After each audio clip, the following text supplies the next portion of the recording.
गाड़ी यही है ना शाहजी?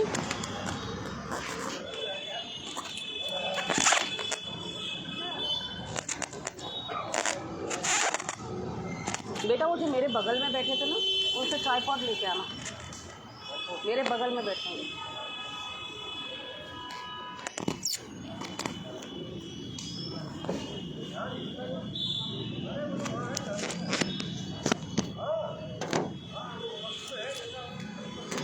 नमस्कार, आप सभी का अभिवादन। आज एक बहुत ही संजीदा और बहुत ही गंभीर मुद्दे को लेकर आप सबसे जुड़ी हूँ।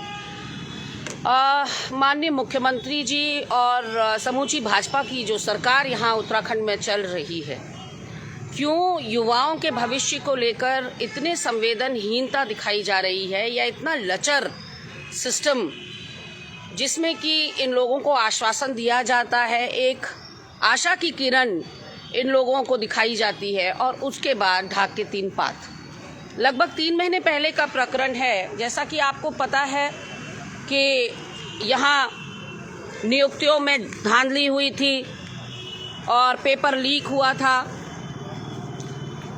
स्नातक स्तरीय जो परीक्षा हुई थी, उसके जो मेहनती छात्र हैं जिन्होंने इसको उत्तीर्ण किया, इस परीक्षा को, और सिस्टम की लापरवाही, इन छात्रों की कोई गलती नहीं है, सिस्टम की लापरवाही के चलते जिस तरह से आप मेरे पीछे यहाँ कुछ छात्र देख सकते हैं और मातृशक्ति भी आई हुई है। ऐसे में सवाल बड़ा ये उठता है कि मुख्यमंत्री जी से मुलाकात के बावजूद, क्योंकि प्रदेश में मुख्यमंत्री से बड़ा और कोई नहीं, और मुखिया से जब ये मिलकर आ गए, उसके बाद जिस तरीके से इन्हें आश्वासन दिया गया, सिर्फ मौखिक रूप से आश्वासन दिया गया।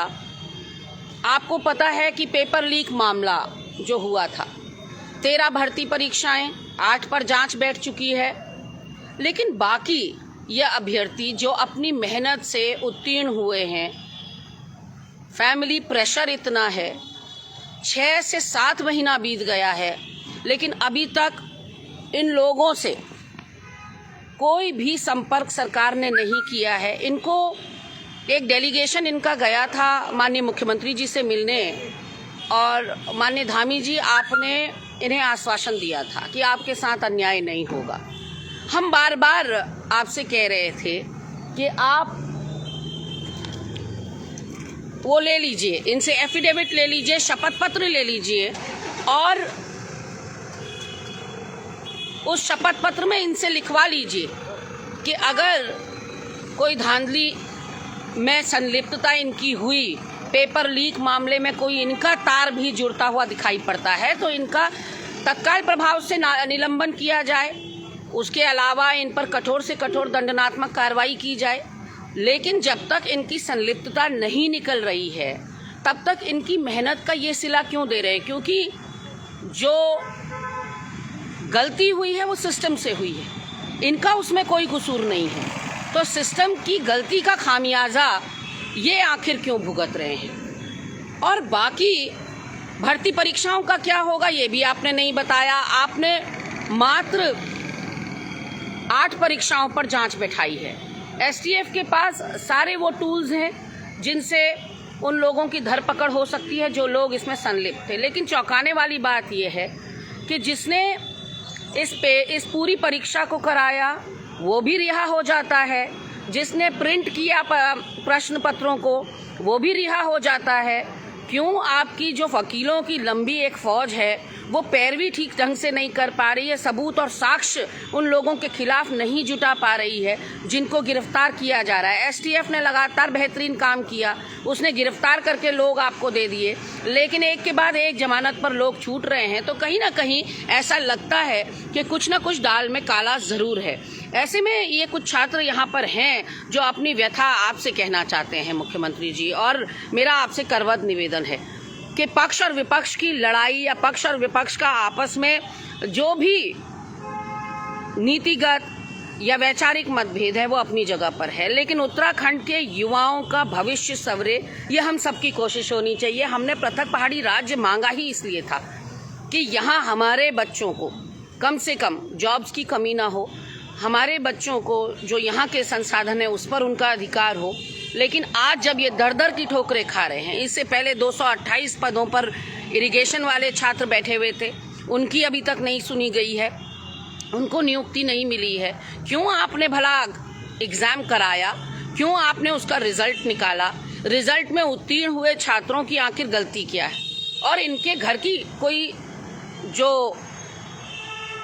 परिस्थितियां हैं बहुत माकूल नहीं है। इनमें से आधे से ज़्यादा बच्चियां ऐसी हैं जिनकी उम्र निकल रही है और जो शादीशुदा हैं। ऐसे में कितने दिन तक इनके परिवार इनको अलाउ करेंगे इस संघर्ष को जारी रखने के लिए? ये अपने आप में एक प्रश्न चिन्ह है, ये अपने आप में सोचनीय विषय है। बेटा क्या प्रॉब्लम है आपकी, बताओ। मैम, यही स्नातक स्तरीय परीक्षा जो है हमने पास करी और इसके बाद हमने आंदोलन भी किया और उसके बाद हम जब मुख्यमंत्री साहब से भी मिले तो हम 4-5 लड़के थे, उसमें हमें मुख्यमंत्री साहब ने आश्वस्त करा था कि आपके साथ जो मेहनती लोग हैं उनके साथ जो है न्याय किया जाएगा, और 2-4 और रैलियों में भी उन्होंने बोला। और फिलहाल कहीं ना कहीं हम लोग परेशान घूम रहे हैं, सड़कों में घूम रहे हैं, हमारा कोई नहीं सुनने वाला। हम लोग STF में जाते हैं, वहाँ से आयोग में जाते हैं और शासन प्रशासन के दफ्तरों के चक्कर काट रहे हैं। ऐसे में कुछ हमें जानकारी मिलती कि अभी डिसीजन होने वाला है, आज होगा, एक इस महीने होगा, उस महीने होगा। हम लोग कैबिनेट में अभी तक इतनी कैबिनेट्स हो गई हैं, आप लोगों का सवाल कुछ नहीं, चर्चा ही नहीं हुई। मैम, हमारे जो है माथे पे 15 लाख का कलंक लगा दिया गया है, बोल दिया गया है कि ये सब चोर हैं। मीडिया में भी ये बातें चली। आज की डेट में अगर हम कहीं पे बात करते ना कि हमारी भर्ती है ये, तो वहाँ पर क्या कहा जाता है कि ये लोग, उस समय सामने कुछ नहीं कहता कोई, पीठ पीछे ये खुसर होते कि ये 15 लाख इन्होंने भी दिए होंगे। तो ऐसे में हमें नौकरी ना दो, बस हमें दे दो। आप मैम, हम यही चाहते हैं कि 7 महीने पूरे हो चुके हैं और अब कब तक हम दर बदर भटकते रहेंगे, कभी यहाँ कभी वहाँ।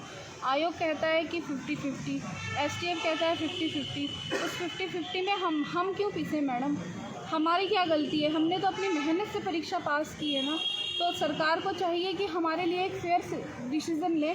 जो उन्होंने आश्वासन दिया है उस आश्वासन को धरातल पर भी उतारे और हमें शीघ्र नियुक्ति दिलाई जाए। मेरा मुख्यमंत्री से यही आग्रह है कि आप जल्दी से जल्दी मेहनती छात्रों को नियुक्ति दें और एक शपथ पत्र के साथ नियुक्ति दें और आगे भी जांच जारी रहे।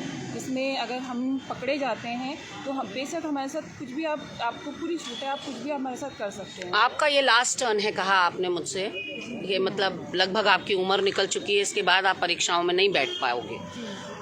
क्या कहना चाहते हो आप अपने मुख्यमंत्री जी से कि देखिए, हम शादीशुदा महिलाओं के पास बहुत ही कम मौके होते हैं कि हम अपने जीवन को सुधार सकें और हम दोबारा से अंकिता नहीं बनना चाहते, दूसरी अंकिता नहीं बनना चाहते। इसलिए अगर हमने अपनी मेहनत से पास किया है तो वो हमें मौका दे ताकि हम सरकारी नौकरी में आके अपना भविष्य सुधार सकें।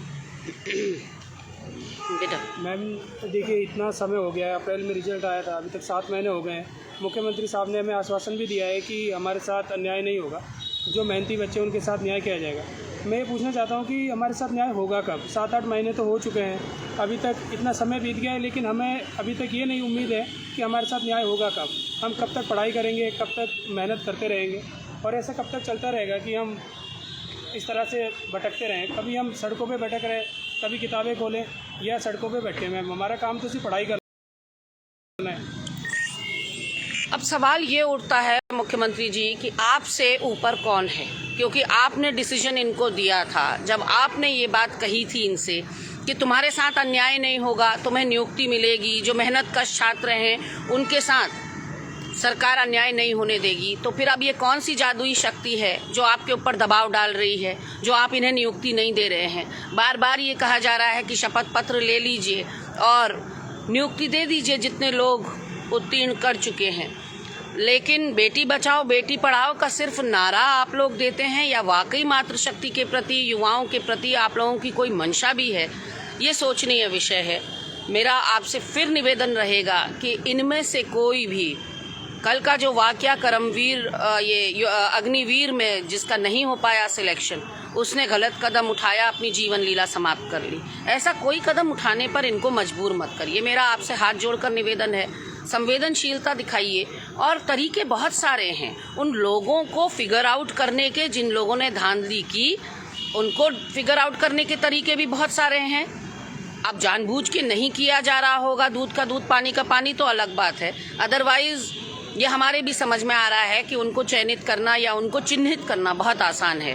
ऐसे में क्यों आप गेहूं भी पिस रहे हैं, घुन भी पिस रहे हैं, सब साथ में चक्की में पिस रहे हैं। हर तरफ त्राहिमाम है और आप नई भर्तियों की बात कर रहे हैं। मोदी जी 10 लाख नई भर्तियों की बात कर रहे हैं, आप यहाँ भर्तियाँ निकाल रहे हैं। क्यों आप लॉलीपॉप दे रहे हैं यहाँ के युवाओं को? अगर आपने नियुक्ति नहीं देनी है तो पहले तो आपकी सरकार में एग्ज़ाम नहीं होते, एग्ज़ाम होते हैं तो रिज़ल्ट बाहर नहीं आता, रिज़ल्ट बाहर आता है तो उत्तीर्ण छात्रों को या अभ्यर्थियों को नियुक्ति नहीं मिलती। तो ये क्या गोरख धंधा है? आखिर सिस्टम कर क्या रहा है? पूरी सरकार काम किसके लिए कर रही है? सिर्फ अपनी झोली, अपना खजाना भरने के लिए। ऐसे में आखिरी में आपसे यही कहना है कि युवाओं का, इन अभ्यर्थियों का जो संकट है या जो परेशानी है वो आपके लिए प्राथमिकता होनी चाहिए। बाकी सब बातें गौड़ हैं इसके सामने। ये बच्चे अपनी जीवन शुरुआत कर रहे हैं अभी, इनको इतना अंधेरा मत दिखाइए कि इनका जीवन पर से विश्वास उठ जाए, सिस्टम पर से विश्वास उठ जाए। धन्यवाद, नमस्कार।